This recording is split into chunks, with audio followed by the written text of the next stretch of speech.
Hi, இன்றைக்கி பலாக்கொட்டை சாம்பார் எப்படி வைக்கணும்னு பார்க்கலாமா? வாங்க பார்க்கலாம். வானல் எடுத்து அடுப்பில் வச்சுட்டு பருப்பு வேக போடுறதுக்கு ஒரு 3 செம்பு தண்ணி ஊற்றிக்கிட்டு பருப்பு 150 பருப்பு துவரம்பருப்பு போட்டு 1/4 டீஸ்பூன் மஞ்சள்தூள் 2 ஸ்பூன் எண்ணெய் ஊற்றிக்கிட்டு பலாக்கொட்டையை இன்னொரு வானலில் எடுத்து வேக வச்சுக்கலாம்.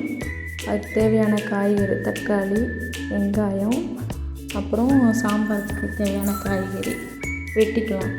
தக்காளி ஒரு மீடியம் சைஸ் தக்காளி ஒரு 2 தக்காளி எடுத்துக்கலாம்.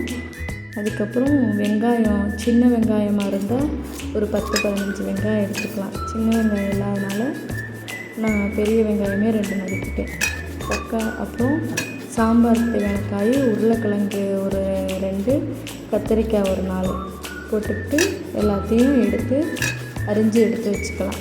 எடுத்துக்கிட்டு அந்த டைமில் பலாக்கொட்டை வெந்துருச்சு வெந்துருச்சான்னு பார்த்துட்டு தண்ணியை வடிச்சிட்டு நல்லா அலசிட்டு அப்படியே பலாக்கொட்டையை உரித்து எடுத்து வச்சுக்குவோம். பலாக்கொட்டையை உரிச்சிட்டு அப்புறம் சாம்பார் தாளிக்கலாம். பலாக்கொட்டையை வெட்டி எடுத்து வச்சாச்சு. தக்காளி, வெங்காயம், சாம்பாருக்கு தேவையான காய் எல்லாமே எடுத்தாச்சு. அப்புறம் புளி பெரிய லெமன் சைஸில் எடுத்து ஊற வச்சுக்கலாம். ஊற வச்சுட்டு ஒரு வானலை எடுத்து வச்சுக்கிட்டு கொஞ்சம் தேவையான அளவுக்கு எண்ணெய் ஊற்றிக்குவோம். அதுக்கப்புறம் கடுகு, சீரகம் கொஞ்சம் போட்டுட்டு அதுக்கப்புறம் வரமிளகா 2 போட்டுட்டு கருவேப்பிலை கொஞ்சம் போட்டுக்கணும். கருவேப்பிலை கொஞ்சம் போட்டுட்டு அப்புறம் நல்லா வதக்கிட்டு வெங்காயத்தை எடுத்து போடணும். என்கிட்ட கருவேப்பிலை இல்லாதனால போடலை, நீங்கள் போட்டுக்கோங்க. போட்டுட்டு நல்லா இந்தளவுக்கு வெங்காயம் கொஞ்சம் செவந்ததுக்கப்புறம் தக்காளியை கொட்டி கிண்டலாம். நல்லா செவந்துருச்சுங்களா? அதுக்கப்புறம் தக்காளி நல்லா வணங்க விட்டு காய் சாம்பாருக்கு நறுக்கி வச்சால காய் அது கத்திரிக்காய், உருளைக்கிழங்கு எல்லாம் போடணும். உப்பு தக்காளியோடையே உப்பு போட்டோன்னா தக்காளி நல்லா கரைஞ்சி வந்துடும். அதனால தான் தக்காளியிலே உப்பு போட்டுறது. அப்புறம் சாம்பார் காயெல்லாம் எடுத்து போட்டுடலாம்.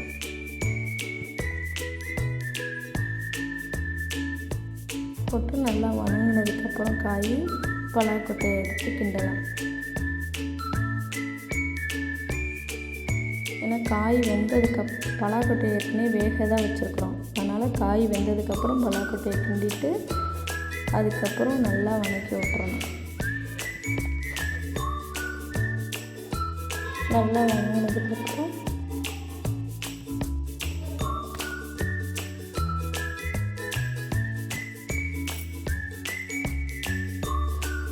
மிளகா பொடி தேவையான அளவு 2 கரண்டி வீட்டு மிளகா பொடி தான் நான் போடுறேன். 2 கரண்டி, வேறு எதுவுமே நான் சேர்க்கலை. வீட்டு மிளகா பொடி மட்டும் 2 கரண்டி போட்டு அப்படியே சமைக்க போகிறேன். வேறு எதுவும் இல்லை. நல்லா அதை கிண்டி விட்டுட்டு அப்புறம் புளி தேவையான அளவுக்கு நான் ஊற வச்சுருந்தால அதை கரைச்சி புளி ஊற்றிக்கணும். ஊற்றிட்டு நல்லா கிண்டி விட்டுறணும்.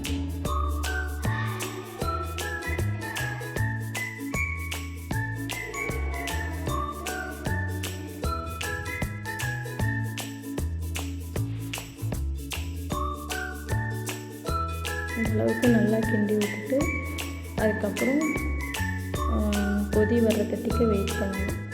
நல்லா கொதித்து வந்ததுக்கப்புறம் இனி பருப்பை தூக்கி இதில் ஊற்றிடலாம். ஊற்றிட்டு கொஞ்சம் தேவையான அளவுக்கு கொஞ்சம் தண்ணி ஊற்றிட்டு கூட நல்லா கிண்டி விட்டுட்டு அதுக்கப்புறம் மறுபடியும் மூடி போட்டு மூடி வச்சிடலாம்.